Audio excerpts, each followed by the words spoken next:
Welcome to Gray Overload. And what I find interesting here is Qualcomm is backing off the bid for Intel, and now they're just looking at acquiring different divisions according to a report here. And we also had Moore's Law is dead. If you were listening to him, he said Samsung and Apple were also interested.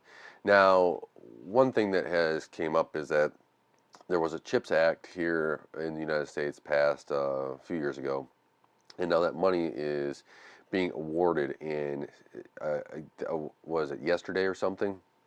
Intel had $8 billion, almost $8 billion awarded to them. So that may change a little bit of things here for Intel, but I could really see Intel still go through and say we want to sell off maybe our manufacturing side or spin that off, or still have access to it, so that they still have access to maybe the money for that side, because I'm sure that there's some stipulations with this CHIPS Act money. That's just how the government kind of rolls. But Qualcomm interested in it, right, and to acquire certain divisions. What divisions would Qualcomm be interested in, right? I'm sure that their x86 is probably not really one of them, right? Qualcomm has their ARM side, and maybe they want to have an x86 side, but with Windows on ARM, is that really necessary for them to be able to go out and have when they already have access to Windows currently in their ARM? Granted, it still needs some work, in my opinion, from what I've seen and what I've been able to kind of see going on, and even trying to test some of them in stores. I don't have one personally because I just don't want to deal with the growing pains right now with it. But I think Microsoft. Okay. I hope Microsoft will finally do it. Me and Microsoft right now, they've had a lot of bad updates, and I just had to fix another computer with another bad update. Um, so much so that here's the other drive because it corrupted it. So uh, thanks, Microsoft. But getting back to the Qualcomm side of things and Intel side of things, right? Apple would be able to buy them, I think pretty easily and merge with Intel. Now, would that be something regulators would be okay with? I think regulators would be um, they would be kind of weary. I mean, they were already weary with the Microsoft deal with Activision Blizzard, and we see right now where the DOJ is trying to get Google to sell off Chrome, and that's in a in a trial right now. So, what closing arguments were yesterday or today? I was reading one of those two.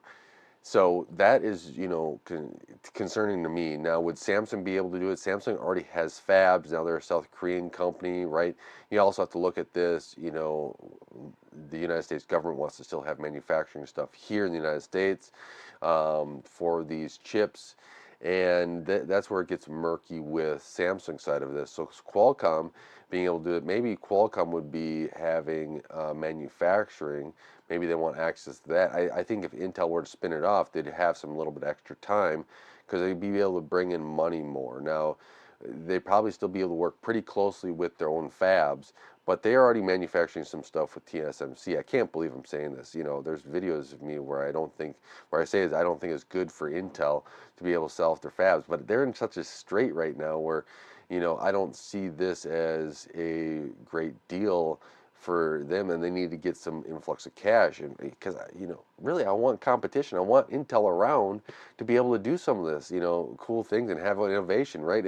If companies stop competing against each other, innovation is only driven by somebody in the company that wants to innovate and wants to push forward above everything else. And you kind of see that slow down at companies that don't have a company to compete with, because it's hard when you just don't have anybody to compete with and to do better. And I actually hope that Intel stays around for that reason.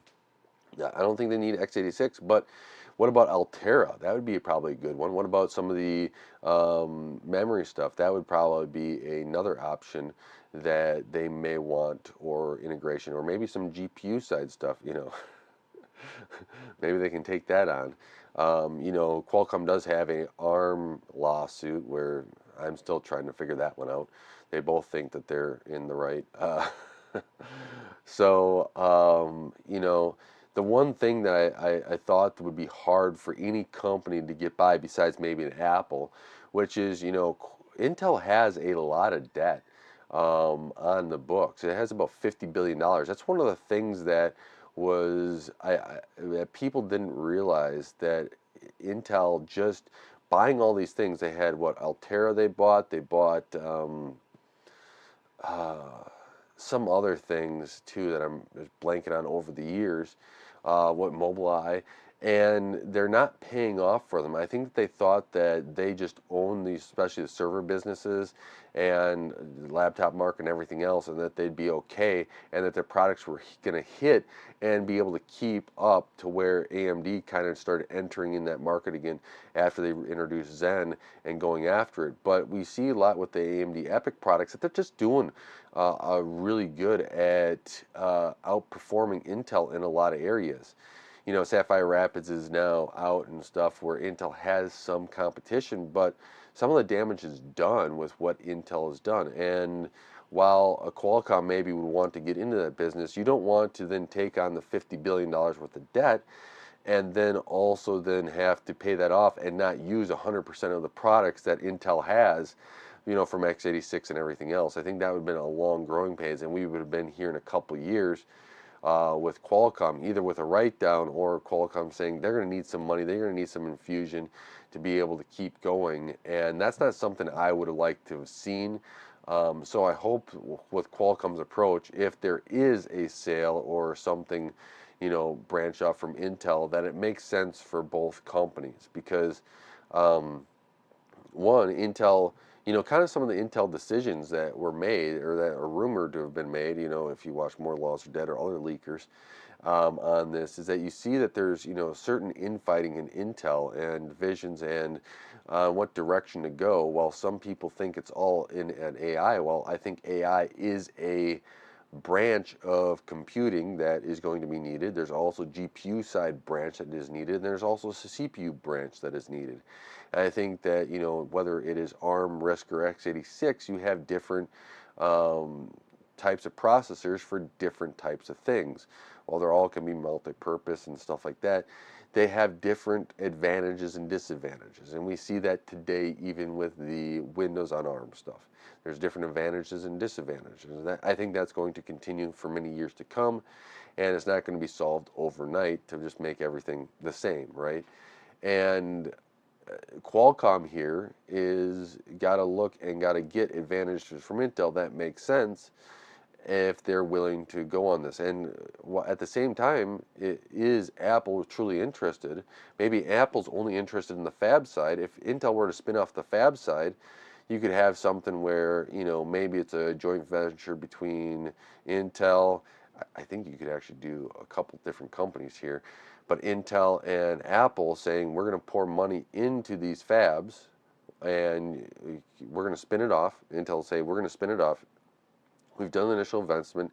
Apple, if you want to come in and use these fabs, we need X amount of dollars from you to be able to help start us up and get us to where you want them as well.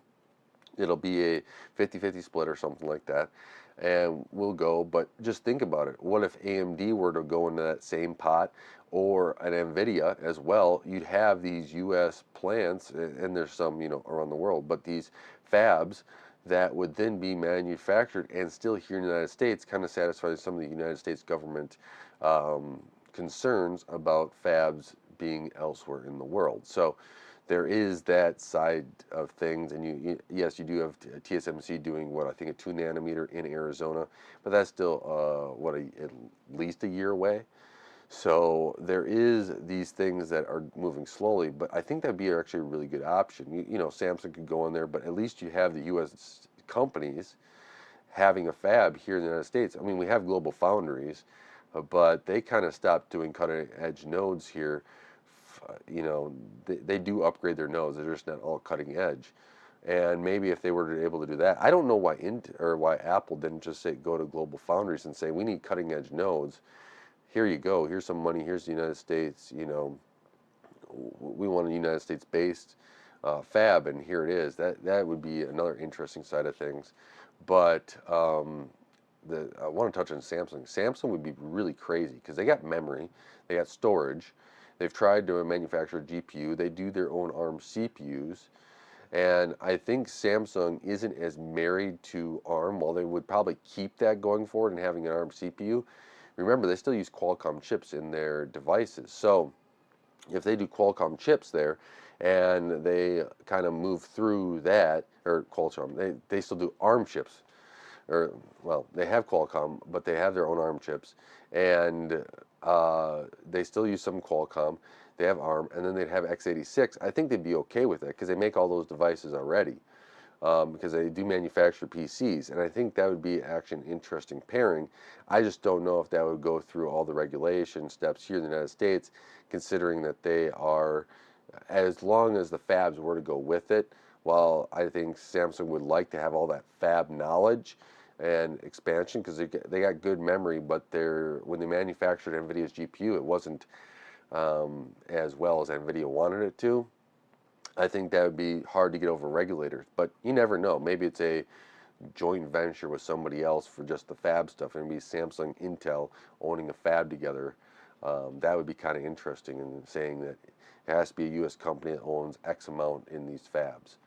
Would be interesting to see here, but I want to talk, kind of talk on this Intel and um, Qualcomm and what's been going on, and this is an interesting. What do you guys think that's going on, and how do you interpret it? And then what would you like to see out of it? What concerns do you have with if Intel was to sell off something to another company? Do you think that Intel would be able to compete at the level that they are now, or would that they actually be better than where they're at now? So let me know in the comments below. Be sure to like, share, subscribe, watch another one of my videos. It really does help out the channel. Um, yeah, and until next time, God bless.